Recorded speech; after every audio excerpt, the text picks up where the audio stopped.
Good morning, everyone. It's 11, so I think we can start.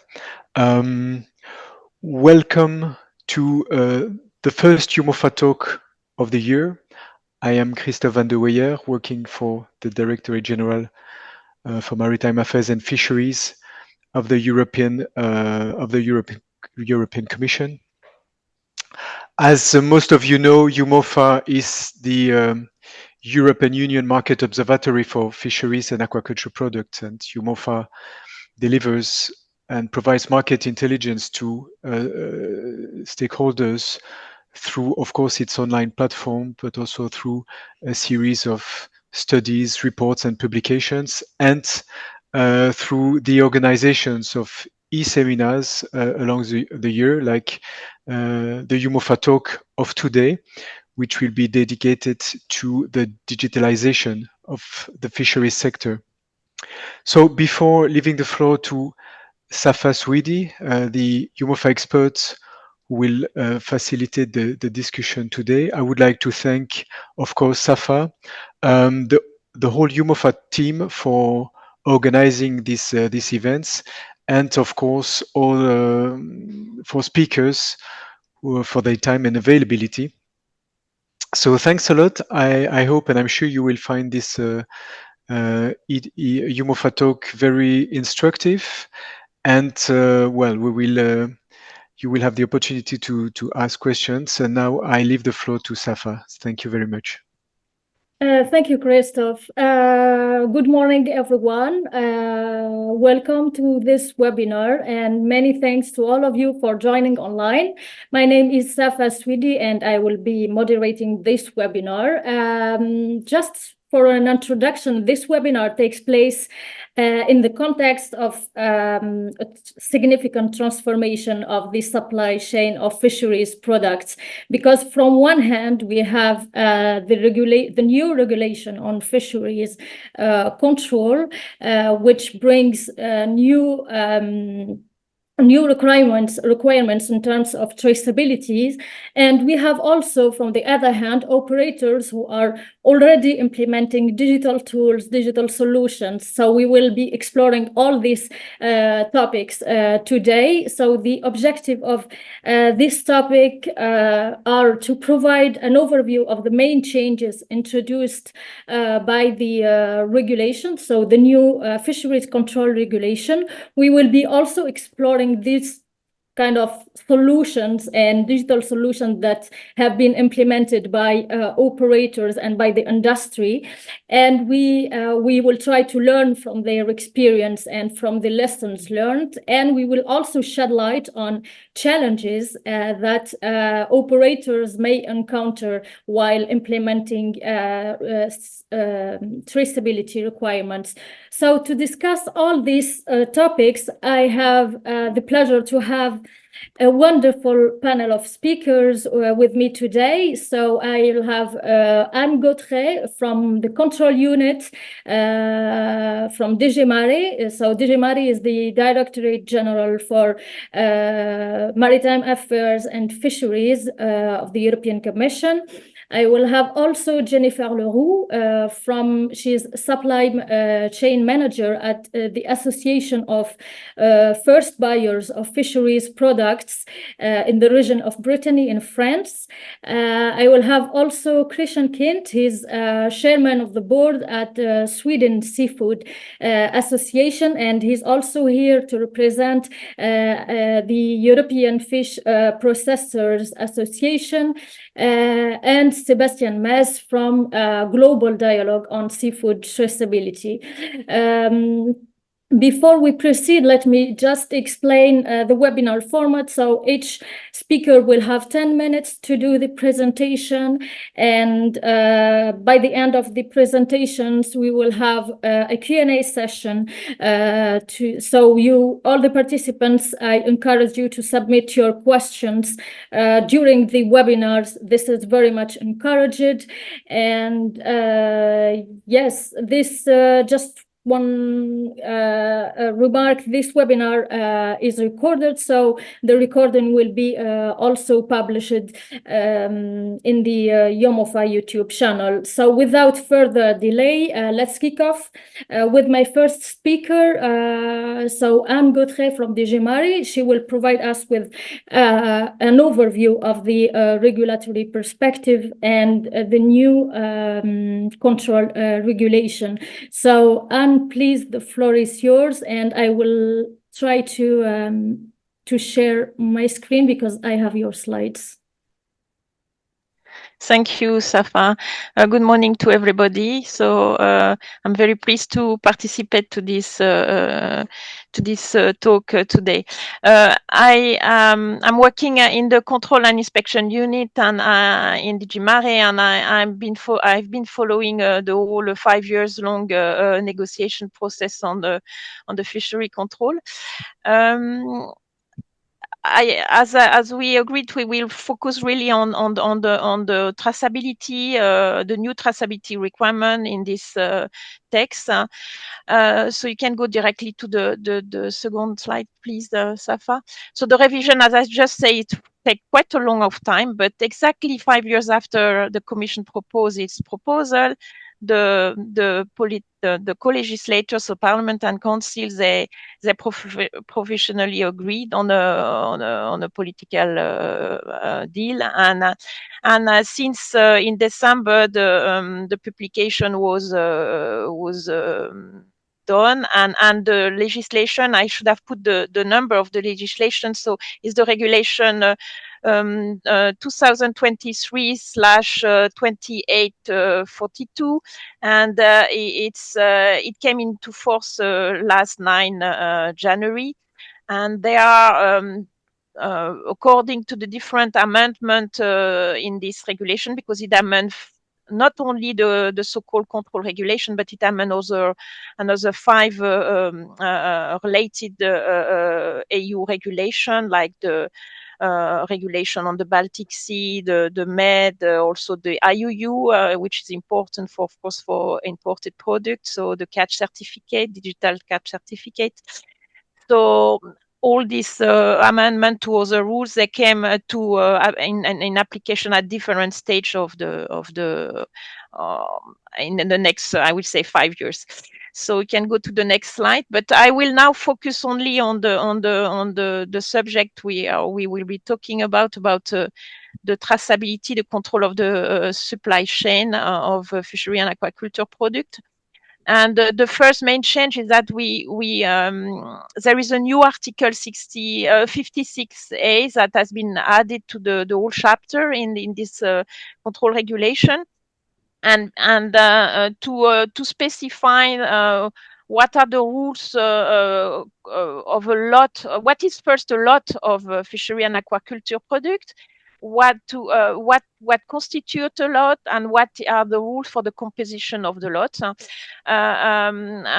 We have been, talking a lot with the sector during the negotiation, because initially the Commission proposal was not really well received, especially for, I would say, for the rules on the composition, because I think it was felt that the Commission was going too far in imposing rules for processed product and in the constitution of lots. So at the end, with the negotiation, I think we simplify the definition of a lot, because for the moment it's this link. There are rules within the definition, which is not a good legal drafting.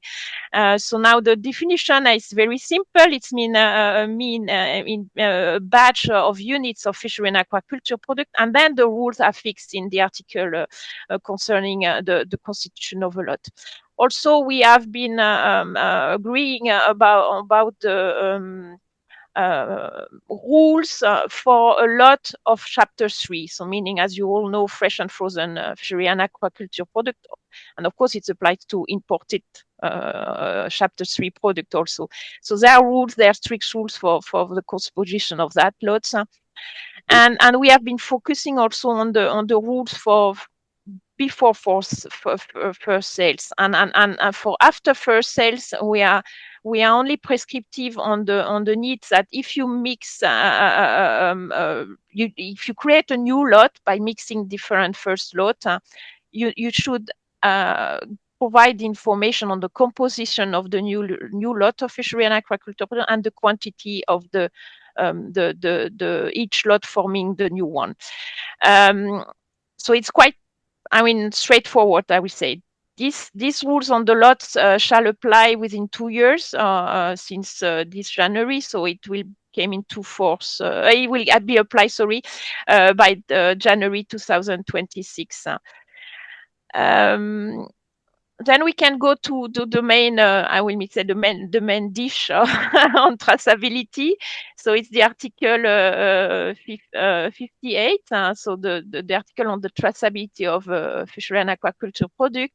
As you know, all that we were coming from quite, I would say, very. How to say that? Qualified. We had a very small portion, I will say, of the fishery and aquaculture product that was subject to traceability rules, because in the current rule we have, the rules for imported border are really, I will say, not very clear, because a lot of derogation in the text of the control regulation and also in the implementing rules.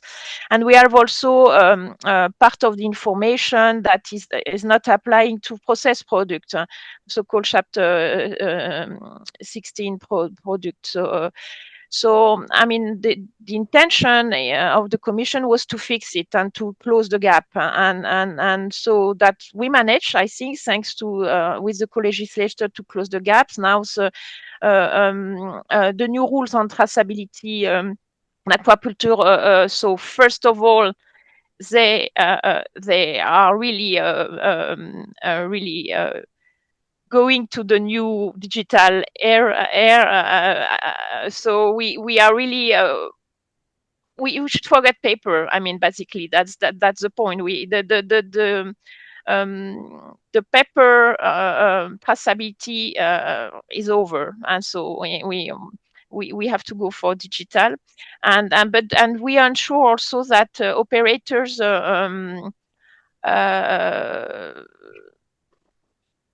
all of them, so we'll have to go for that digitalization. We have also we are covering all the products, so meaning the fresh and frozen product that are currently also covered by traceability rules, but of course, obviously, the processed product, and we keep the algae.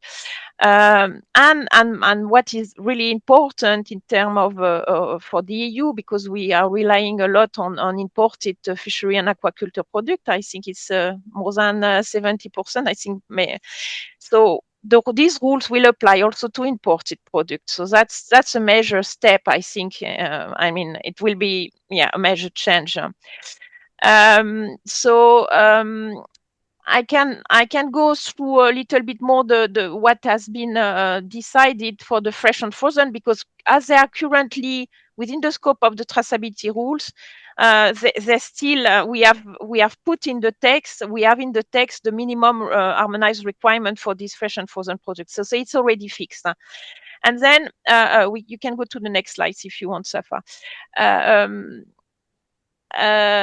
So that's the minimum traceability information. So it's regrouping a lot of information that was in different legislation, that now in one site, I will say, you have the minimum information there, with still some implementing details that we will have the power to develop after through the transmission, the format for transmission of that information. But that this is the basic information that the operator should provide to the next one in the supply chain to be compliant with the traceability rules. I'm not going through all the details. I think you can have a look, so we can go to the next slides, because I think what is important is that, of course, we still have a lot of work to do, because for the processed and product, we have to actually get to know what are these minimum harmonized traceability rules that we want the operator to pass to the other one. So we have a time frame of, I will say, 5 years to deliver for that, because the rules on traceability for processed product will have to be there to be applied by January 2029. So we have a long way, 5 years, but it's not too long, I think, for to do the work. But we have to start with first of all launch a study on the traceability information for those products, and that's the Commission will start this year to have a term of reference and to develop this study. Then the study will have to run with the result, and on the basis of the study recommendation, the Commission will have to adopt delegated acts, so it's more detailed rules to fix the harmonized requirement for traceability of lots of processed product. And in the meantime, we will have to review the existing implementing rules, which have already some article on traceability. So the article 66 and 67 of the implementing rule for 2011. So we'll have to also look at that, and by the date that I mentioned, January 2029, we should have everything adopted for the operators to really apply those rules. So this is quite. It seems to be long, but it's not too long, I think. So that's why we are starting now, and hope that we can rely on also input from the stakeholder. And I'm very pleased to hear the next speakers, because I think you have been already starting, on your side to adapt, so which is great, I think, because we are not starting from scratch. And so I had put some question at the last slide, but then we can so yes, we can get into this question after the other presentation. And for us, it's very important to get the understanding of the challenging ahead, especially for the processing industry, but also the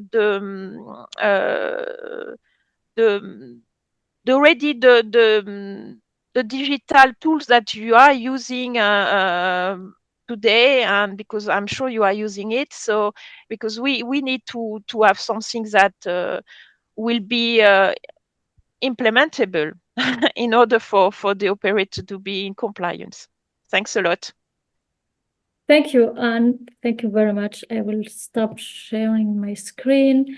Thank you very much for this presentation. I think it was interesting to have this general overview from regulatory perspective, because we are not all of us able to read regulations, basically. And also it's interesting to have to learn about the extended scope of the regulation, which will bring more transparency and also level playing field between EU products and imported products. And now let's move to my next speaker, Jennifer Leroux, from the Association of Buyers of Fisheries Products of the region of Brittany. And Jennifer, I think your insights will be of a great significance for us, because your members are or have a key role actually in providing data, because they are in intermediate stage between upstream and downstream the supply chain. And also because your members are operating also in the region of Brittany, which is one of the main regions in terms of fishing activities. So this will be helpful for us. And also, and you correct me if I'm wrong, a significant share of your members are also small and medium enterprises. So it would be interesting to have the perspective of small enterprises, how they are impacted by the regulation, and what are the means and the tools that they implement to tackle the challenges. And Jennifer will present a digital tool that the association has developed to deal with traceability information even before the entry into force of this new regulation, which asks actually operators to have traceability information available in a digital manner. So I think we will learn from you, Jennifer. So please, the floor is yours. Thank you, Safa. Pleased to meet you, everyone. I'm really happy to be here with you today. I will present you how Safa said the fish wholesaler deals with control regulation, probably in 4 parts. First of all, I will talk about all the difficulties encountered to apply the control regulation small company needs, the industry needs, and the adaptation to achieve compliance. I will also talk about the Traceability software we developed by professionals and for professionals, and also all the new challenges with the new rules. First of all, I will just quickly present myself. I'm Jennifer Leroux. I used to be a quality manager for a fish wholesaler small company for more than 10 years. And I'm a supply chain manager here in ABAP since 6 years now. Just to be sure that you understand the work we are doing is that we are a small association and named ABAP. It's a buyer ones, which since 1994 has handled the financial flows between Brittany's fish auction, 13th, and its members. Mainly our members are fish wholesaler, and we deal with all the auction you are seeing on the map. It's important to know that purchases and transactions made by our members are confidential, and only the fish auction, the buyer and us are aware to amend presented. And that's why this is the next one. I will explain you in Brittany how fish wholesalers are mainly dealing with traceability, because as Safa said, it's mainly small companies from 2 people to less than 50 employees. The bigger ones are very well structured, but smaller ones are not. So for example, they don't have quality manager in their team, and all the information related to the health traceability is formalized in the HACCP procedure. But they have to proceed also their traceability in their company's software. So until now, traceability data is transmitted by the fish auction in PDF format, and the data is therefore entered batch by batch by an employee every morning.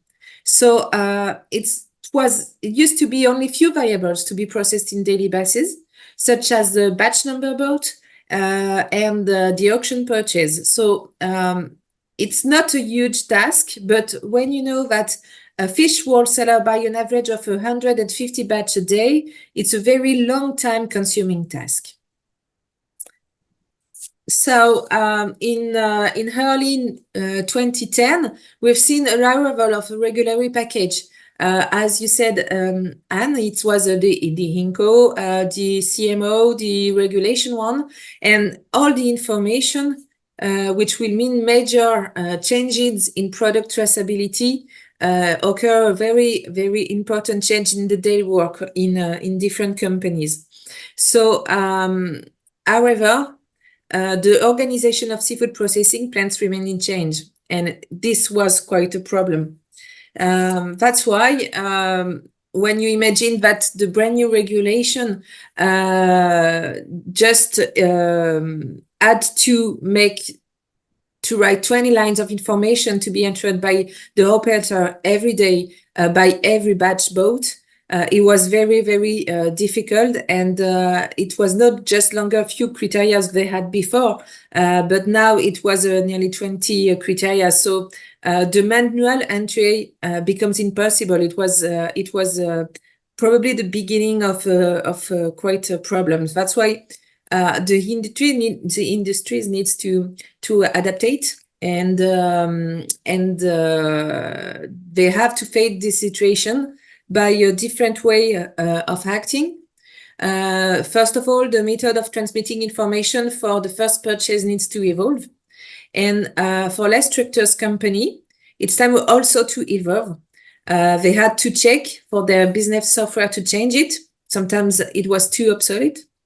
They also had to renegotiate with the label manufacturers because the labels became too small to include all the necessary information.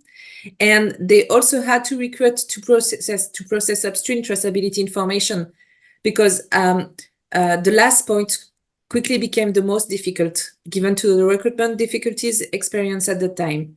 So it's definitely time to standardize traceability data, and from all the Brittany seafoods auction. So it was a time to deal with them, and it's how we try to work on a software named Traceability.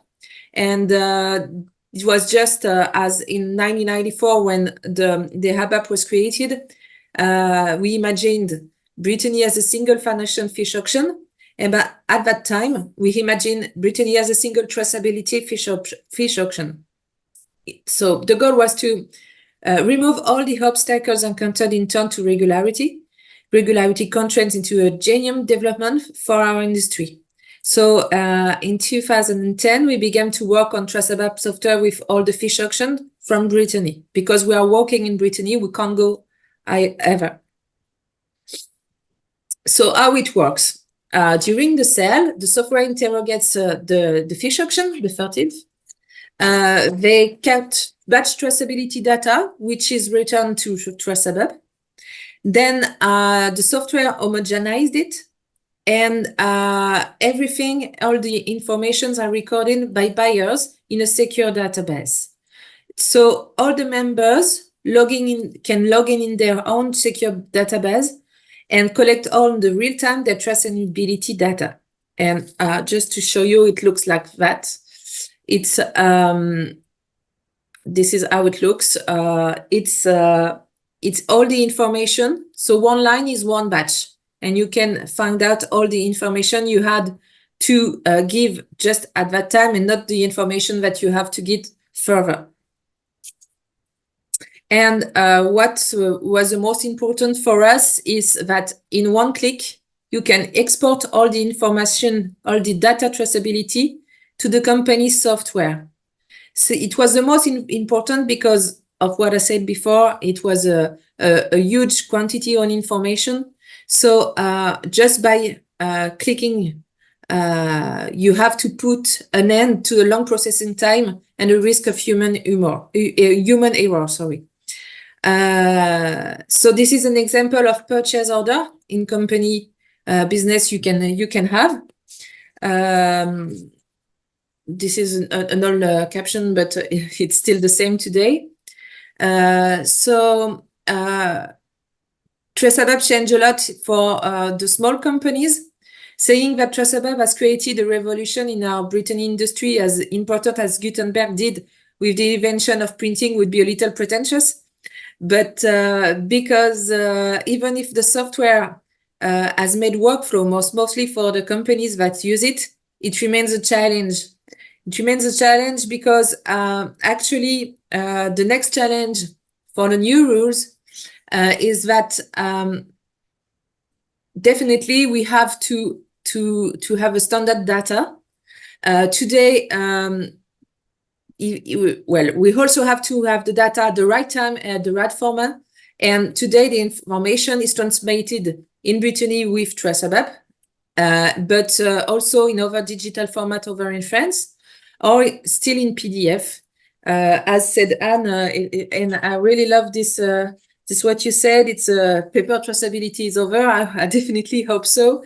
And if we want to challenge the new rules, we also have to work all together, because of the fish auction must be equipped with a system for dematerializing traceability data, even though I don't think this can work in the current state of digitalization of the sector right now. Well, it's already over. Thank you for your attention. And if you have any question, we'd be pleased to answer to you. Thank you. Thank you, Jennifer. Thank you so much for this presentation.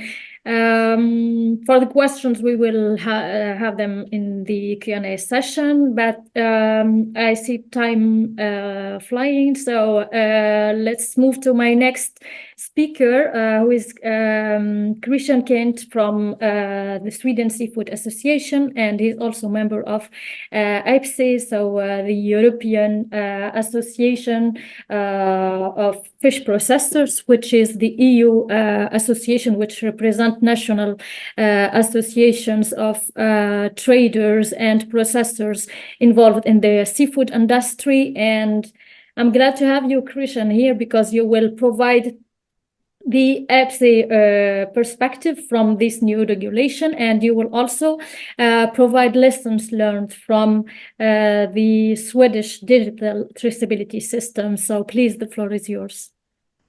Thank you. I'm very pleased to be able to talk about this important subject for the industry, both on sustainability aspects and also on how to functionally do or implement traceability digitally in the supply chain of seafood. Myself, I've been working in the seafood business in different roles since 2003.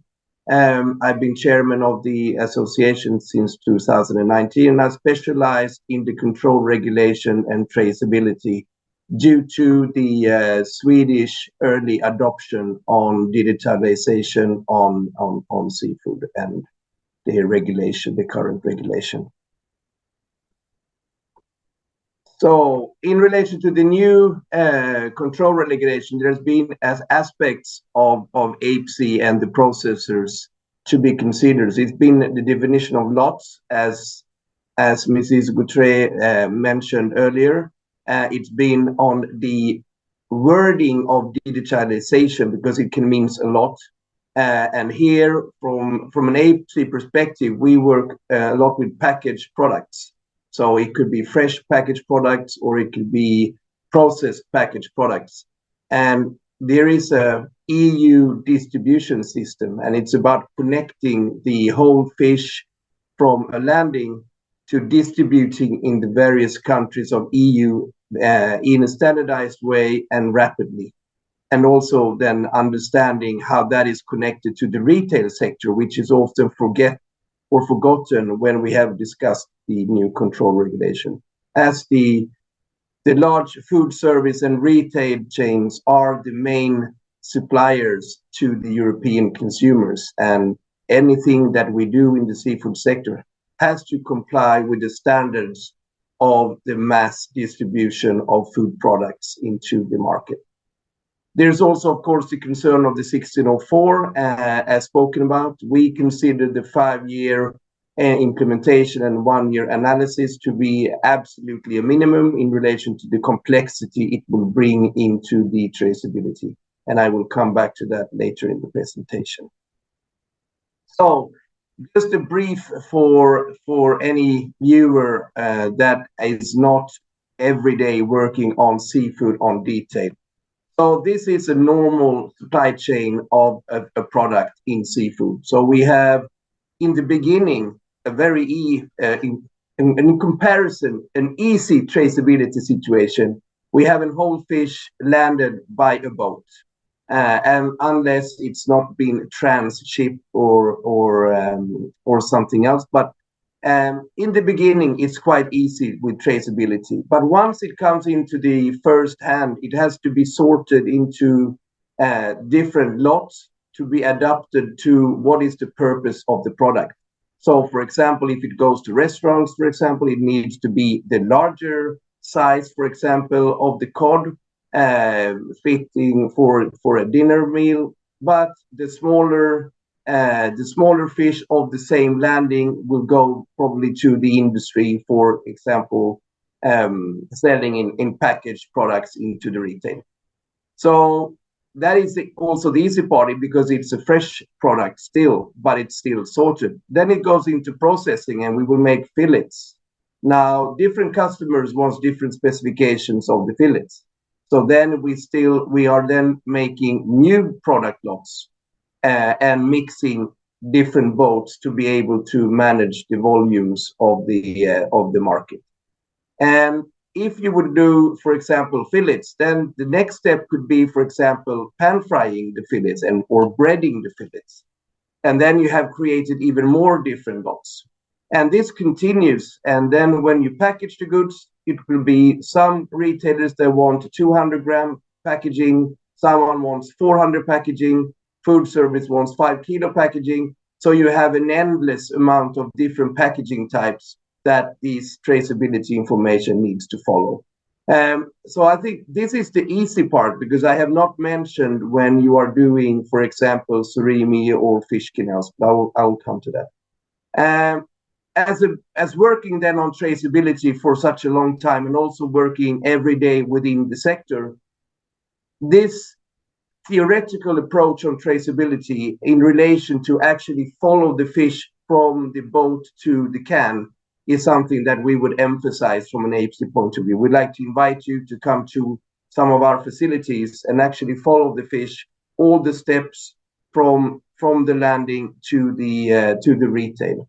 This has not been done together with us, which means that we have often been, during this process, we have to be, describing our business on a PowerPoint instead of doing it in real life, talking to the people involved.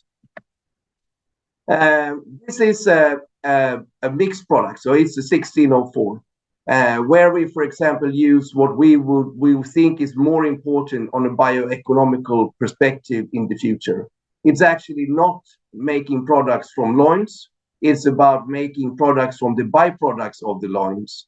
And this means that you need a lot of more fishes to create 1 kilo of finished product. So, for example, mince is made from a very small part of the residue of the fillet. And it needs then to be collected from different suppliers. And you also use different kinds of fish to get the texture that you need or the color that you need. And all this creates a very large amount of lots. And it's an interest. This is a fish canal, a Swedish fish canal or a French fish canal. And you can see here the complexity that we need to be able to handle every day for every lot and every can accurately. If we do make a system which cannot be stable, transparent, then suddenly we may create less traceability, because if the data are wrong, they are creating the wrong assumptions on the market and on the sustainability of and usage of our stocks. So going for digital, it really needs to be simple, standardized, and very, very accurate. So going for the learnings then on the Swedish traceability system, which was the authority of the, let's say, the authority of the sea, to make it simple in English. They are responsible for the fisheries control regulation, and they wanted to digitalize the traceability based on the current control regulation. This was not done in relation to the fish industry. So it was a lack of cooperation between the industry and the authorities, which created the following situation. So the findings on the new control, let's say, the unique experience of the digital traceability is that the new standards will even be more, and it will impact more than the current regulations. So it will be what I show you here is the light version of the future to come when we go for digitalization. So we have made several surveys in the discussions with the authorities and the politicians in Sweden, and this is some brief summary. So for 29 companies, we have a direct cost of adapting the company ERP systems to a national standard system of 5 million euros. On an EU level, it will be astronomous amounts of money. What has also had was the impact was that the big retailers, to be able to handle the traceability data, they had to reduce the number of suppliers.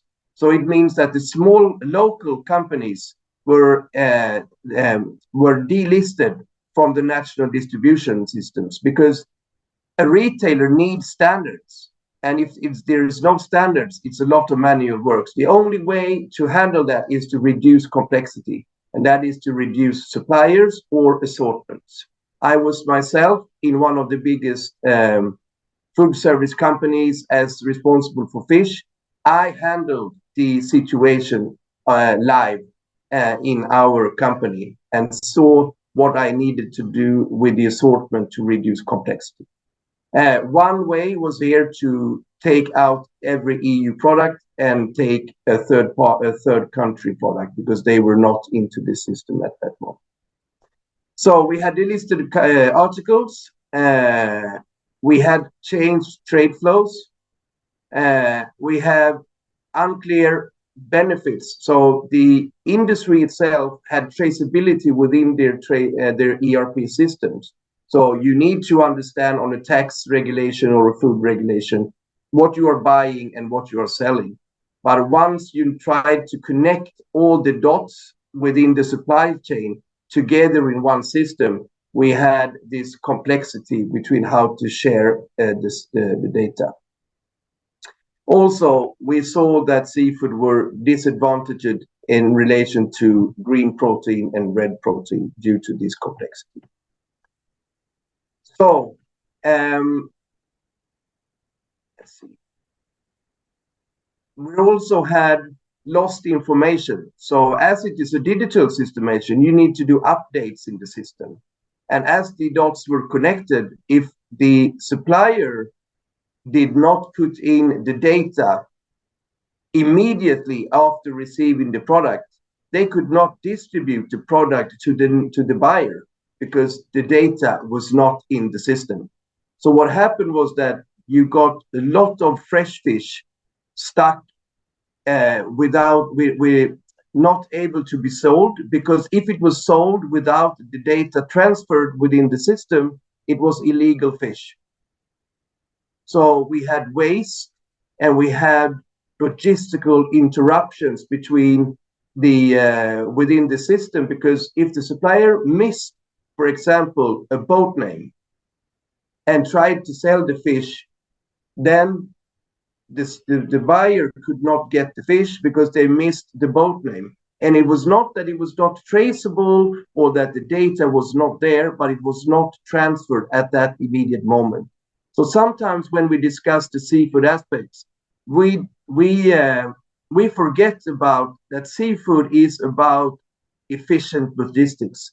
It needs to move very quickly. It's landed in Holland in the morning. It's sold in Stockholm in the afternoon. Within that time, the fish needs to move into different hands to be able to get in the sufficient logistical volume to be able to move that products into the Stockholm area. And to be able to digitalize, then all the dots need to be connected digitally. Immediately, when you have different digital systems that manually have to be transferred between the parties in line, then you have a massive administrative burden. And this is generally, when we continue this dialogue, what our aspect is. If we do not have a one standard between the whole value chain, connecting the dots without manual handling, then we are creating interruptions in the logistics, and we are also making the standardized distribution systems as retail or food service unable to handle seafood. I can talk a lot more about it. I hope we are invited for a specialist discussion on this topic. This is one of our main priorities now, to see how to implement this in a good way. Just as an understanding, when we made the survey 3 years after implementation, only 5% of the companies considered the control benefit balanced the cost and problems with the system. Only 10% of the companies wanted the digital system to be in place. And this is just a few of the learnings that we have. We have a lot of information and documentation on this subject. Thank you. Thank you, Krishan, for this brilliant presentation. I think I come back to what Anne was saying in the beginning, is that the strong cooperation between the industry and policymakers is a key to address all of these challenges. And because we are also in a global market, and we need to have also a global perspective, and to understand how operators from different countries and from different locations in the world who are implementing different regulatory frameworks, how they work, how they communicate, and to have this perspective, I have the pleasure to have with me today Sébastien Metz. He's from the Global Dialogue on Seafood Traceability. So please, Sébastien, tell us more about your organization, why it was created, and tell us more about these standards and how they work. Good morning, everyone. Thank you, Safa. Thank you for EUMOFA to invite us. So the Global Dialogue on Seafood Traceability, you may see, no, what was wrong? My logo here. You're going to see it on the slides too. It should work now. I'm going to talk a little bit about the digitalization of the fisheries sector. I should have said fisheries and aquaculture, and basically full traceability of fishery and aquaculture products. And so basically presenting our perspective. So some of you may know me as a fisheries economist. I've been around in the seafood sector for close to 20 years in Europe.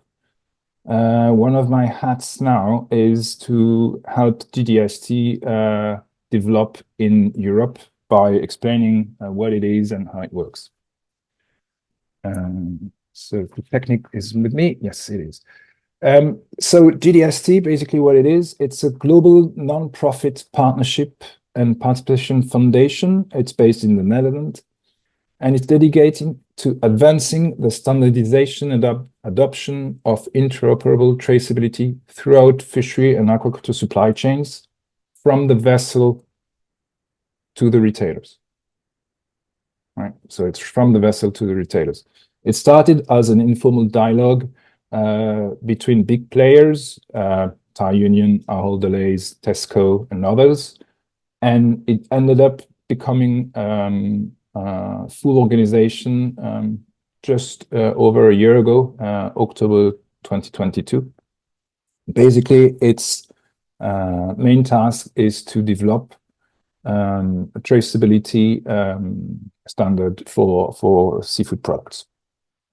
So basically, all these stakeholders gathered because there were several regulatory drivers that are pushing for strong requirements for digital traceability. So you've heard a lot about the control regulation this morning, but in the US, there's the FSMA law. In Canada, there's the Canadian boat-to-plate ministerial level consultations. In EU, there's a corporate sustainability due diligence that is also requiring companies to provide information on their supply chains. And in Japan, for example, you have the revision of the anti-IUU regulations. We could continue the list like that. There's a lot of text around the world that are asking the sector as a whole to become more transparent. And the perspective the dialogue has is that it's going to be digital or not. And when you talk about digital transparency, we've heard a lot this morning about ERPs, systems, and all that. In Europe, we have had recently another regulation about the phone charger. And basically the question is the same. You have 25 phones in a meeting, do you need 25 chargers? Or can we simplify that and just have one? So currently all these regulations are asking the sector to gather and transmit different level of informations. And if you're looking in detail into all the regulations I showed you just a slide before, none of those requests are 100% aligned, which means that anyone who's trading outside its own borders, let's say Thai Union, for example, in Europe, a lot of companies in Europe, you have to answer to everyone, not just one regulation. You have to answer to everyone. On top of that, you have to answer to all the retailers, because even if you're just French fishermen selling to in a French auction to French fishmongers and processors and going to French supermarkets, all these supermarkets have currently different requests in the shape and the type of information they want. So the whole question was about that. GDST is about this. How do we have one set of information that could be used by everyone? So adopting interoperable traceability, basically there's the how. How can you do that? Well, there's already existing systems out there. The barcode everyone has on its product when you're going shopping. It's an international consortium. It's called GS1. There are technical detail about that. It's called EPSIS, and basically GDST is not reinventing the wheel. We are just on the backbone of EPSIS. Who in the supply chain then is responsible for that data capture? I'm going to show you a bit later, but basically there's what we call the critical tracking events list. Basically every single stakeholder in the supply chain has to record some of the data at some point, and basically to add that to the whole lot of data you're going to share with the next stakeholder in the chain. And the what, basically it's a question about what are the key data elements that need to be captured and transferred. So that's the core of the standard. It's the KDE list, the KDE, key data elements. When we look at traceability, we're not inventing something new. If you take vanilla, 100 years ago, there was this little stamp in wood called Fitomboka, who was basically helping planters to trace where the vanilla was coming from. Now you have the new form, which is this QR code, and basically you have some traceability based on blockchain that are replacing the Fitomboka. Still, Fitomboka is still used in the vanilla industry. In seafood, you could say, it's brand new. Well, actually, it isn't. If you're going to some places in Italy, you can find this mosaic. And basically, this mosaic is a picture that was containing garum. Garum, so the Roman equivalent of New York Mam, made the fortune of some families in Italy. And some families had those mosaics in their villa. And if you look at the text basically says, so I'm going to translate, I'm not going to try to say it in Latin. It said flour of garum made of mackerel, a product of Scorus from the shop of Scorus. So technically you already have key data elements. You know what's inside, it's garum. You know the species, that's mackerel. You know who made it and when you can buy it. And you had that on 2,000 years ago. So the concept of KD is not new. It's just a question of how we use it now. How we use it now, currently we're in version 1.2 of the standard. The version 1.2 of the standard lists 41 core KDEs that are mapping most of the critical tracking events you have in a supply chain. It goes from the vessel, identify the vessel, where it's from, if you had any transshipment. It talks about the catch, where the fish is landed, how the fish has been processed, if there are some certification and licenses attached to the fish, even if you have an eco label or a label rouge or a PGI, any certification, and some traceability information about how these particular lot is linked to other lots.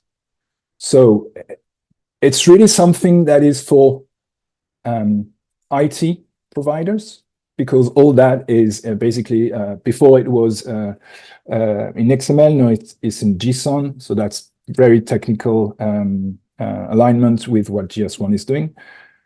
But in essence, this is the core information that currently is held by the GDST form.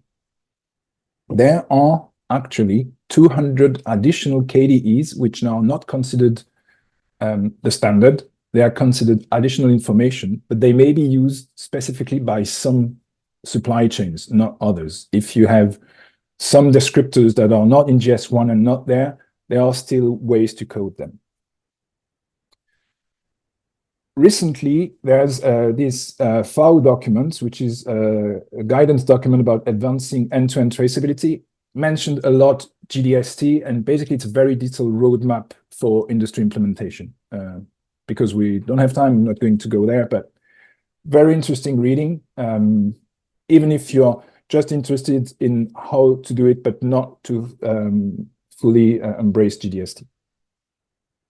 Just a word about the foundation. What we do basically, the core is the center. We help develop the standard. The standard is developed via stakeholder dialogues that are happening everywhere. And as everywhere is gathering in Barcelona, end of April, that's where the main annual meeting is.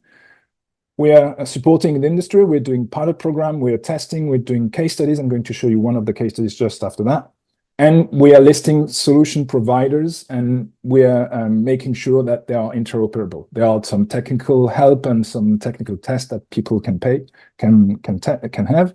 So currently we already have Trace Register and Whole Chain, who are two major companies in digital traceability who've passed all the tests, and we have the list is longer than that, and it's available on our website. So an example, which is going to be my last slide. How do we define a supply chain, and how do you define the flow? Basically, this is a process flow in the tuna industry, and basically you see here all the critical tracking events we've identified at the very early stage. We're still going to refine that, so you may still have little arrows more. But basically, you have the catch. The catch is going into a bin. It's landed. It's transported. Then it's processed, shipped to the canning, received at a canning, processed into a can, sent to a warehouse, unpacked, then put on a pallet for a retailer, then sent to a retailer. At every of these steps, you have to record actions in the system. I'm not going further in the detail, but the key element there, and it's going to answer one of the questions we saw on the chat earlier. We're technological agnostic, meaning the vessel owner wants to have a system. Okay, no worries. They have that system. The processor wants to have a second system. That's the system they want. The retailer wants to have a third system. That's the system they want. The only question is how you share the data, how you pass the data. So to summarize, GDST, it's a standard of how to send and receive data between stakeholders of a supply chain. It explains how to code information. It lists the key data elements. It lists when you record those key data elements, the critical tracking events. It's as if everyone was relying on the same Excel spreadsheet to pass the information. Internally, that's your system. When you pass the information, the structure is the same. And currently, it has fulfilling all the data requirements placed on distributors in key markets, USA, Europe, Japan, about provenance, food safety, and social requirements. And basically, we have a team of specialists that are tracking all new regulations just to be sure that the standard remains aligned. What it is not, it doesn't tell you how to store your data. That's you. You have ERPs in place. You don't have to change the ERPs. And it's not a gatekeeper, because people said, oh, but you're going to see all the data. No, we're just trying to help people transfer the data from one system to another. The data is not going through GDST. It's not like other systems of social audits where the group that is directing the audits has all the results. We see nothing of the data transferred, which is one of the key elements, for example, for Jennifer's members. They don't want everyone to see the data. We are not seeing all the data. And that's it for me. Thank you very much again, Safa. Thank you very much for this brilliant presentation. I also thank all the speakers for their presentations. And now I think we can open the floor to questions. I've already noted some questions, and Anne, I don't know if you want to come back to your slide with some questions. Maybe we can start with them. Yeah. Yes, thank you. I said, first of all, I want to thank everybody. I mean, the presenter on really the reality. I will say, as we spoke about the rules, but then what's happened, because the rules are, if they are there not to be put in place, it's not good, I think. So I think it's very important for us to get also the experience from that really. From the operators, I mean, I saw there are questions about lots, simplification of the definition. I mean, basically, the definition of lots, I mean, was as it is. I mean, it was having some requirement within the definition. So it's not good, because then if you for example, you derogate for certain rules, then it complicates really life. So what we have done is that the lot definition could be understood by anybody, I will say. I mean, when you read it, I mean, it's a layperson definition, I will say. Everybody can go to and understand it. But then the rules are really fixed for, and are focusing only on in the article 56A for chapter 3 product.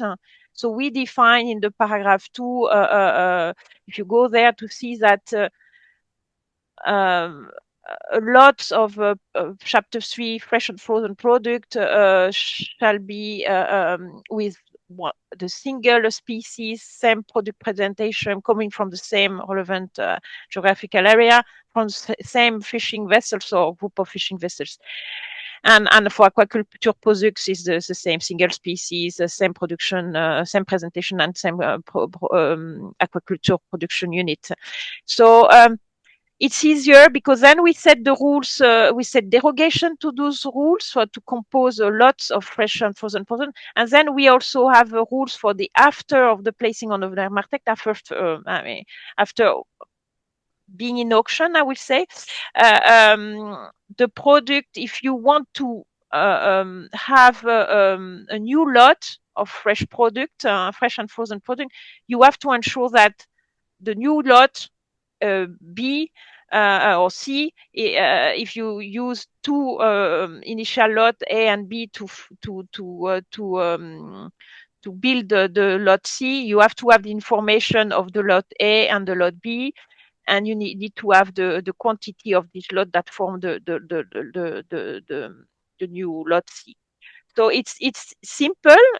We didn't fix rules for processed product, because there was a question on that. So we are not prescribing the rules for processed product, but obviously processed products are done, are built from fresh and frozen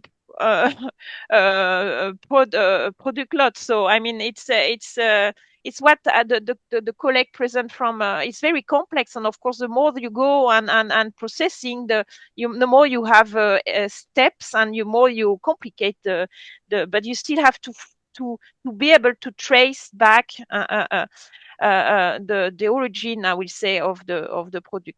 And that's also, maybe in my presentation I didn't emphasize that enough, but the idea was to really streamline with also the principle in the food safety law. I mean, say we didn't want to do. We want to really streamline the thing. We don't want to duplicate things. So we want to make it clearer. I hope that we at least improve certain things. I'm not saying that we fix it all, but and I know that there are challenges ahead of us. We are pretty aware of that. That's why we will use at best the time in front of us, but especially for the processed product. There was also a question, I think, on but that was, I think, I specified it for the fresh and frozen and the Yes, shield. it was about mixing different kinds of. Yes. Right. I think that you answered this question. There was another question regarding the digital tool. The question is there any digital tool, application, or platform chosen? There are many means of digital communication, none of them common for all participants in the supply chain. No, I mean, and I think I want to clarify something, because our Swedish colleague presented the national Swedish control system. To be very clear, I mean, the rules in the EU on traceability, it's a B2B rules. We are not prescribing for any national overarching control system. There was idea of an EU system for traceability for fishery product. I mean, this is not what the law is asking for. If a member state want on top of that to impose a national system for his own country, I mean, this is not because of the EU rules. I mean, and I think we didn't during the negotiation it was a subject, but I mean, it is not imposed at EU level for any other food product. You know, we don't have that for any food product. Why we will have it for fishery only? You know, so this is the line we have been following, and that was also agreed by the co-legislators, so the member state in the councils and the parliamentarians. So, I mean, so it's a B2B things, and of course you are, as Sébastien say, what is important is ensuring that each operator in the food chain forward the minimum information to the next one, to at the end, and I think it's the links with the CMO, we didn't talk it, to inform the consumer, which is important. So because this is, without this traceability, of course we won't be able to get the information for the consumer, but the consumer will not have it all. Of course the consumer is not interested to have everything, obviously, but he will be interested in some aspect, of course. So it's not meant to have any national or EU overarching system, not at all. But we need to have interoperability of yes, of each of the system that operator and use, and so that's why we need also standardization, and we have power to develop implementing rule for that in the legislation at EU level. I spoke too much, so for my colleagues. I have two questions for Sébastien. How do you estimate the effort, time, price to apply GDST standard to an existing ERP system? I guess it's a very technical question.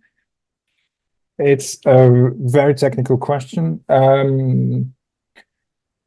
So we have already different providers that are looking at that. We have some providers that when they saw the standard arriving, they were a bit frightened, and then they realized that in their system they had 95% coverage.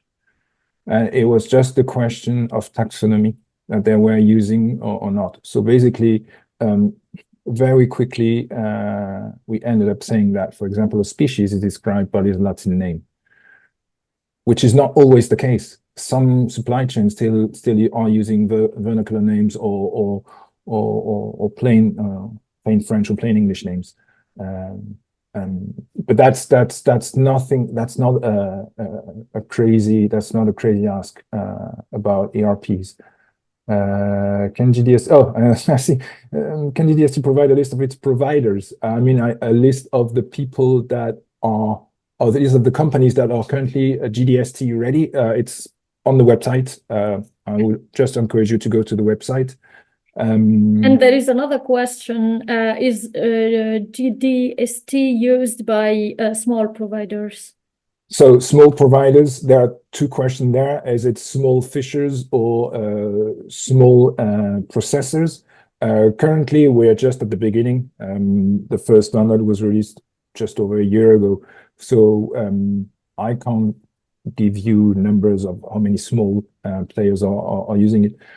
But we are discussing with basically companies that are in Africa, notably, and in Southeast Asia, and that are basically helping smallholders to do transactions on phones and stuff like that, and basically to have all the seafood information transmitted in the GDST format. So when that goes through, basically, we will have smaller players than anything we can find in Europe that would be GDST capable, ready, and using it. So it's for all type of.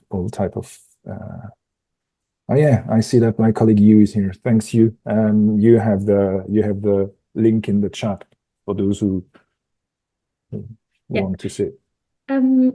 I don't know, Anne, if you want to go, would like to go through your questions. I see the time playing, so I don't know. There is a question on flux, on the links with flux. I think we are. Yes. Yeah. EU standards for fisheries data exchange rely on the FLEX standard.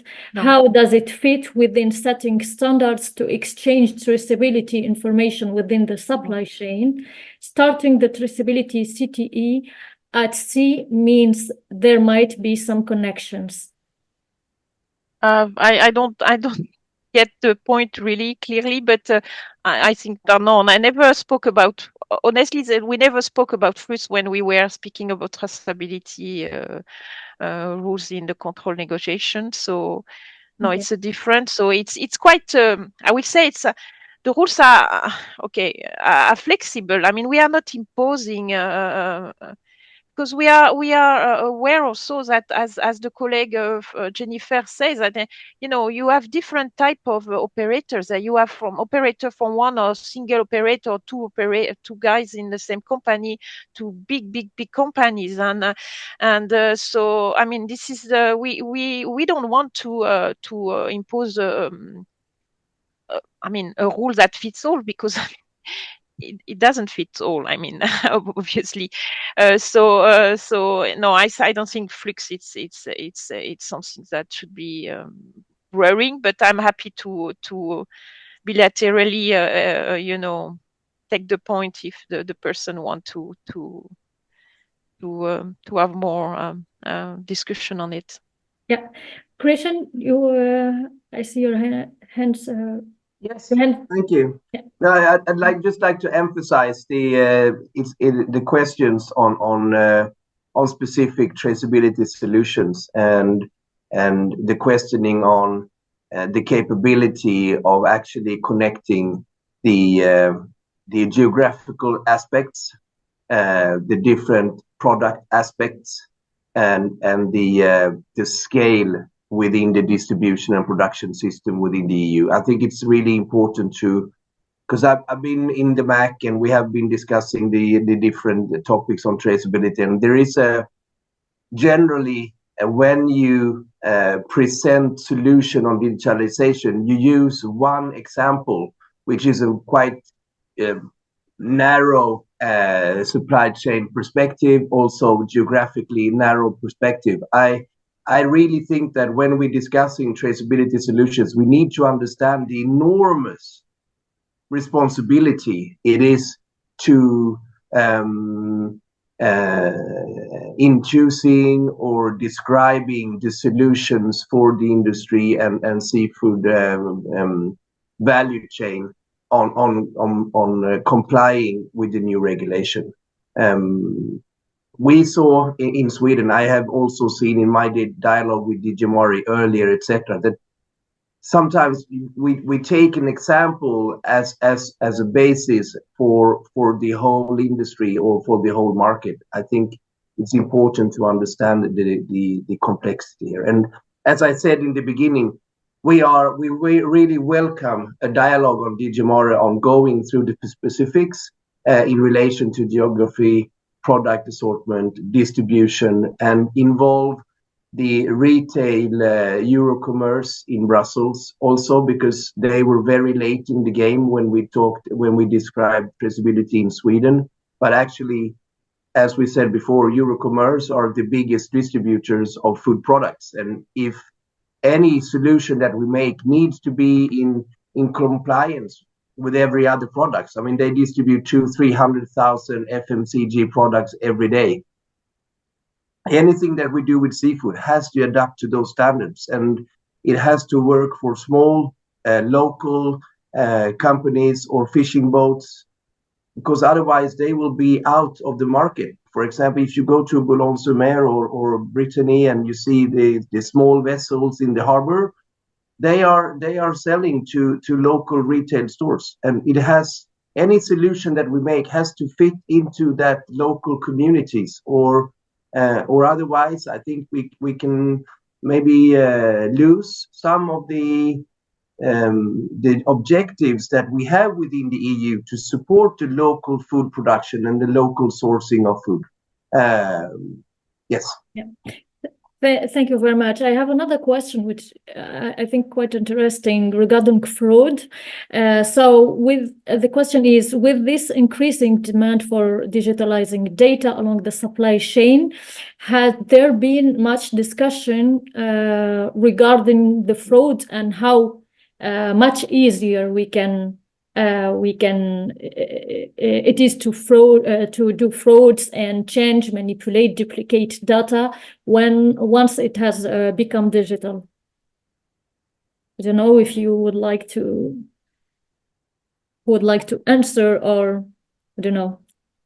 I mean, my answer, but it's really not of a specialist. I think you can have fraud on paper, but you could have probably fraud on digital also. But I mean, I think the idea is that to try to close as much as possible the gaps. And I was told that with using digital way of transferring the information will hopefully reduce the possibility for fraudulent action. So but of course, I mean, if someone is really willing to try to do it, I guess they have always a train. They are always a train ahead of us. I mean, I think so the people that don't want to comply with the rules. So yes, I think we can't be 100% sure. No, we will have feature in the system that will prevent because of the different step and responsibility, I guess. But Sébastien may be more expert than I am. I don't know, Sébastien or Krishan, I see your hands. No, Krishan was first. Yeah, please go ahead. No. One important aspect as working with fraud in seafood, for example, is that fraud is a disturbance of the market. So fraud creates a non-competitive market atmosphere. So it's really important for all the players to take out any fraud.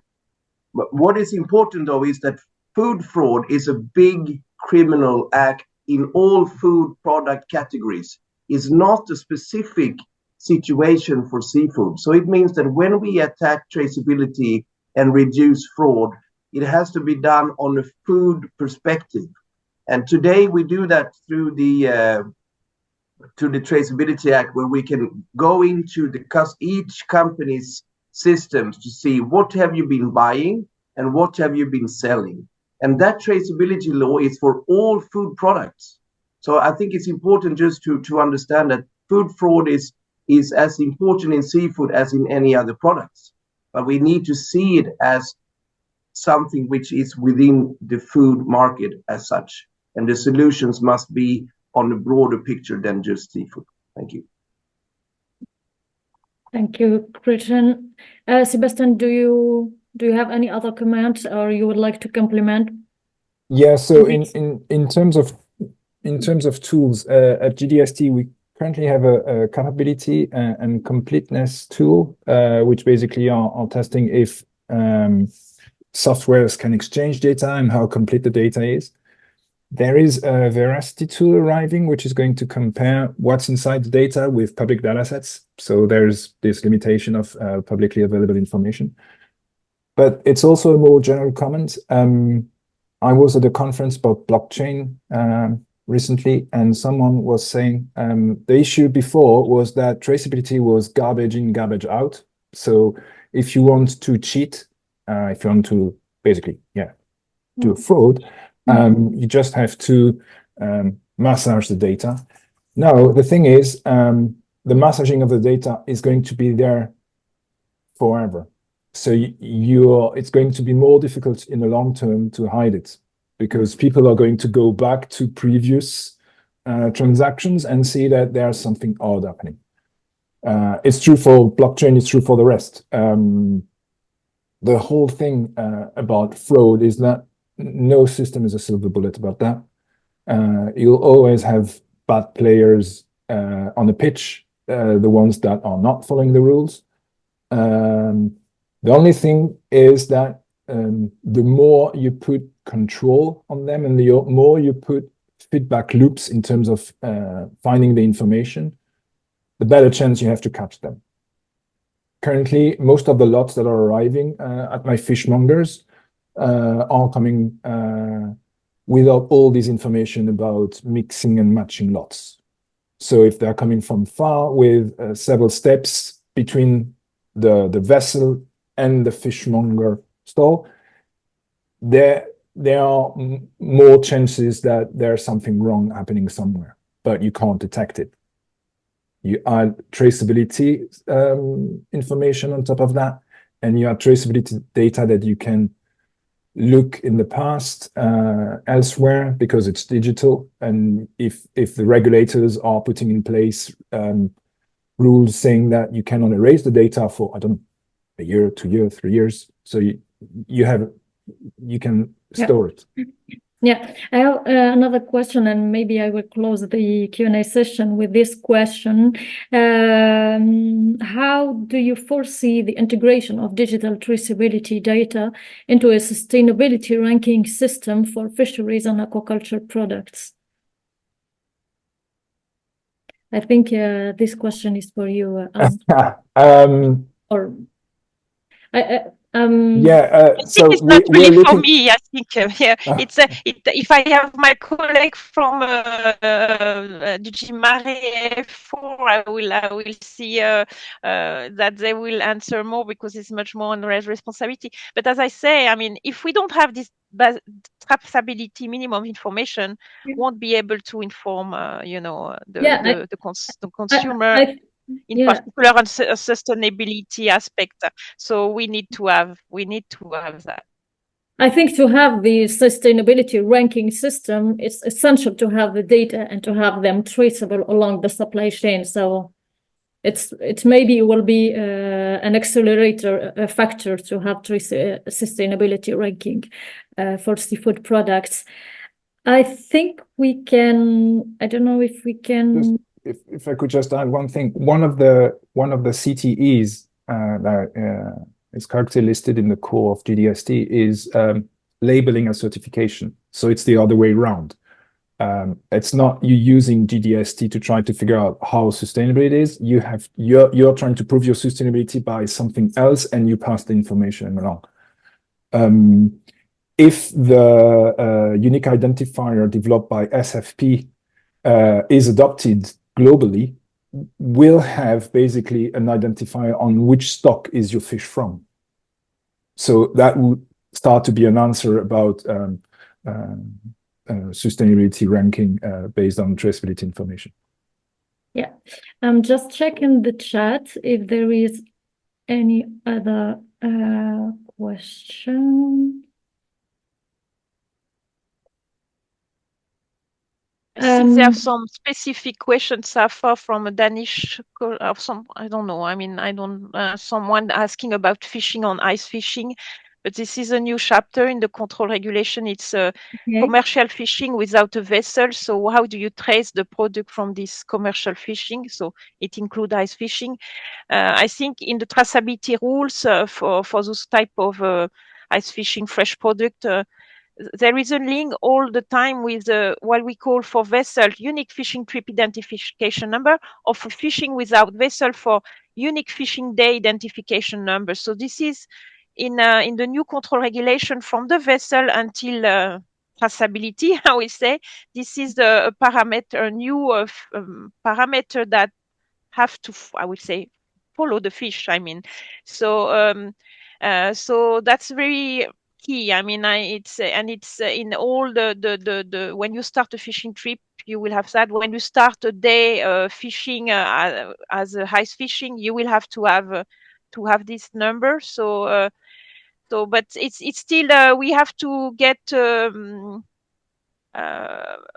we have to work on that, because it's new, this system. I mean, it's quite a novelty. So people are, especially for fishing with their vessels, they are a little bit I think they have concern about that. They don't know exactly what is meant by that. So but I think there are rules, of course, for the commercial ice fishing that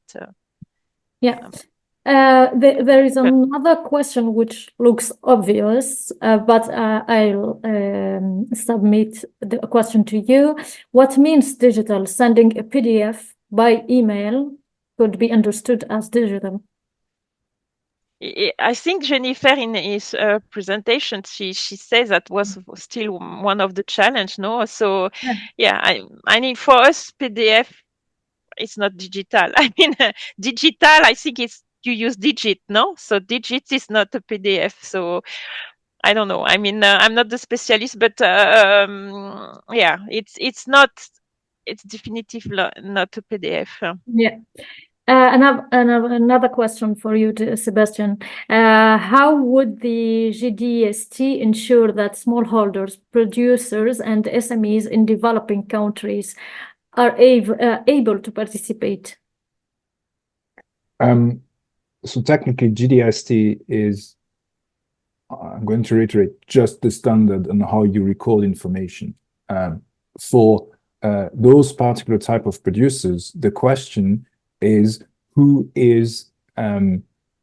how is their regular requirement taking into account digital traceability, and what are the solutions for them?